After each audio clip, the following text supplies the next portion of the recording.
Hello बच्चों, आज class 10 के संस्कृत विषय को पढ़ाने जा रहे हैं। तो सबसे पहले सिलेबस को समझते हैं। तो बच्चों, अधिकांश बच्चे जो हैं सिलेबस को ही नहीं जानते और बस लग गए बना रहे हैं, पढ़ रहे हैं, सिलेबस का पता ही नहीं, पढ़ते जा रहे हैं। तो बच्चों, जब तक आप सिलेबस नहीं जानिएगा आप कुछ अध्ययन नहीं कर पाइएगा। पढ़ने का तो पढ़ लीजिएगा, परंतु कहाँ से कैसे आ रहा है, किस विषय को कहाँ तक पढ़ना है, इसे बेहद जानना जरूरी है। तो सबसे पहले सिलेबस को देखते हैं। चलिए स्टार्ट करते हैं। तो सबसे पहले संस्कृत विषय बच्चों, संस्कृत विषय 100 नंबर के आपके रहते हैं।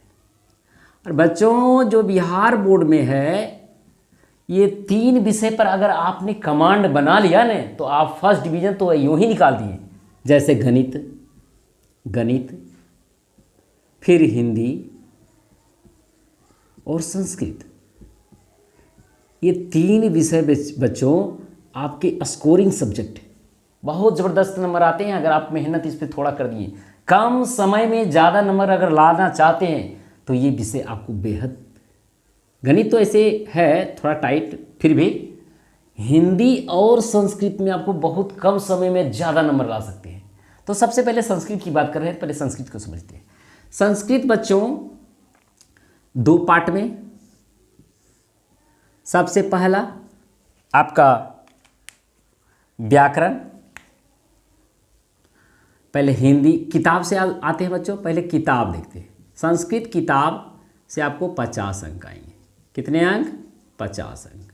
और संस्कृत व्याकरण से बच्चों आपको 50, व्याकरण से 50। उसके बाद 2 टाइप के बच्चों, 100 अंक में आपको 50 अंक आपका ऑब्जेक्टिव रहेगा और 50 अंक आपका सब्जेक्टिव रहेगा। सब्जेक्टिव, ठीक है बच्चों। ये 50 अंक जो आपको ऑब्जेक्टिव रहेंगे, अब 50 अंक जो आपका सब्जेक्टिव रहेंगे, तो 50 अंक जो आपका सब्जेक्टिव है उसको पहले देखते हैं। सब्जेक्टिव में बच्चों पहले आपको गद्यांश रहेगा। गद्यांश आपका 13 अंक का। कितने अंक का? 13 अंक का। फिर आपको पत्र लेखन 2 रहेंगे बच्चों। पत्र लेखन 4 नंबर का 2 रहेगा, तो हो गया 8 नंबर। दूसरा है अनुच्छेद। अनुच्छेद का अर्थ बच्चों निबंध, लेख, संस्कृत में अनुच्छेद है। ये 7 अंक के रहते हैं बच्चों। कितने अंक का? 7 अंक का। उसके बाद आपका लघु उत्तरीय प्रश्न। लघु उत्तरीय प्रश्न, लघु उत्तरीय प्रश्न बच्चों आपका 16 नंबर का रहेगा। 8 का क्वेश्चन, 8 गुना 2 माने 8 प्रश्न का 8 प्रश्नों का उत्तर देना है। टोटल 16 प्रश्न रहेंगे, उसमें से 8 प्रश्न का आपको जवाब देना है। अब प्रत्येक प्रश्न पर आपको 2-2 अंक रहेंगे, तो इस तरह से 16 अंक हो गया। और बच गए आपका अनुवाद। तो अनुवाद बच्चों आपका रहेगा 6 अंक का। टोटल अंक आप जोड़ लीजिएगा बच्चों, आपका 50 अंक हो गया। सब्जेक्टिव आपका 50 अंक हो गया। जोड़ लेते हैं। 13 7 20 20 8 28 28 और 6 34 34 और 6 40 और 10 50 हो गए। चलिए ये हो गया। अब ये आपका जो 50 को जो आप ऑब्जेक्टिव बच्चों दीजिएगा, तो इसमें से किताब से भी रहेंगे। क्वेश्चन की संख्या 100 अंक, 100 ऑब्जेक्टिव क्वेश्चन रहेंगे। क्वेश्चन 100 ऑब्जेक्टिव क्वेश्चन, उसमें से 50 को आपको जवाब देना है। तो ये 100 ऑब्जेक्टिव क्वेश्चन में 45 क्वेश्चन बच्चों किताब से रहेगा और ये 55 क्वेश्चन जो है आपको व्याकरण से रहेगा। ऑब्जेक्टिव वाले, ऑब्जेक्टिव। अब ये व्याकरण में से किस किस से कौन से टॉपिक से रहेंगे तो उसको पहले हम जानते हैं।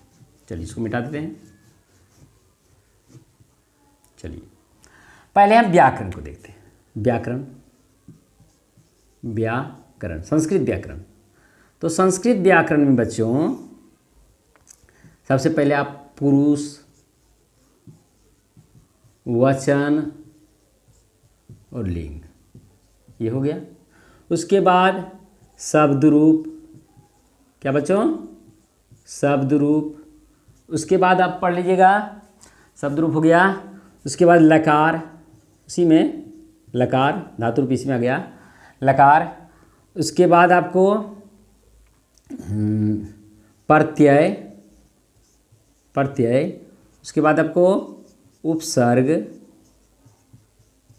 उसके बाद संधि, उसके बाद समास,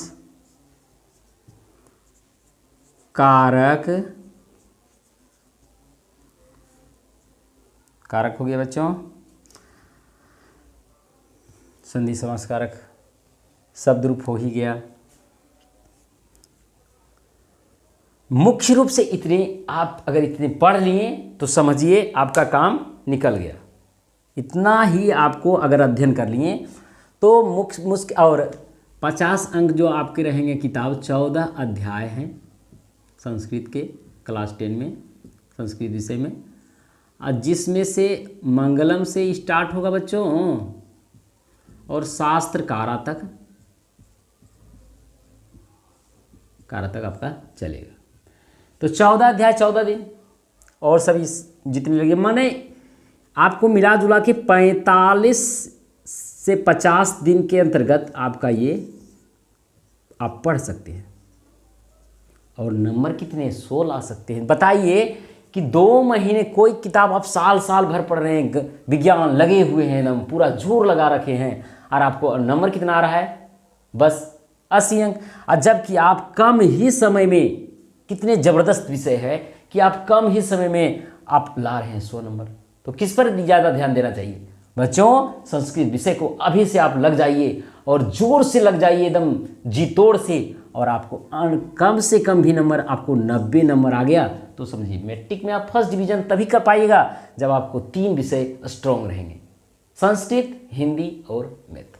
ये बहुत ही स्कोरिंग सब्जेक्ट है बच्चों, इसलिए इस पर विशेष ध्यान दीजिएगा। चलिए आज क्लास केवल मैं सिलेबस आपको बताया।